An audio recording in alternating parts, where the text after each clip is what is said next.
Pregnancy positive వచ్చిందని మీకు అప్పుడే తెలుసు కానీ ఇప్పుడు డబల్ కంగ్రాచులేషన్. సో అమ్మమ్మ కోసం ఒకటి, తాతయ్య కోసం ఒకటి, ఈ రెండు ఉన్నారు లోపల, ఇద్దరు ఉన్నారు.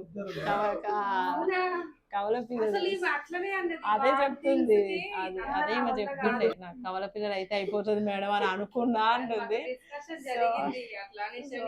కంగ్రాచులేషన్స్. ట్రీట్మెంట్ కూడా ఒక్క సైకిల్ తోటే కదా పాజిటివ్ వచ్చింది? ఒక నెలకేనా? ఒక్క నెలకే వచ్చినారు, pregnancy positive. So congratulations, double congratulations. అదిగో ఏడ్ చేసి వస్తుంది. కంగ్రాచులేషన్స్. రెండు బేబీస్ చక్కగా ఉన్నారు. సరేనా? కంగ్రాచులేషన్స్.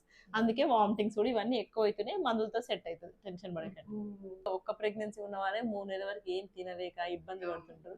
అట్లాంటిది ఈమె కవల పిల్లలు. సో వామిటింగ్స్ ఎక్కువ ఉంటాయి కవల పిల్లల్లో, చాలా వామిటింగ్స్ ఉంటాయి. అదంతా 3 నెలల వరకే, దాని తర్వాత అంత అయిపోతుంది. సో ఒకదానికి హ్యాపీగా 2 అయిపోతాయి. సరేనా? అసలు ఆమె ఎంత గట్టి కోరుకుందో దేవుణ్ణి, ఏ దూరం కోరుకుందో మనం కూడా కనుక్కోవాలి.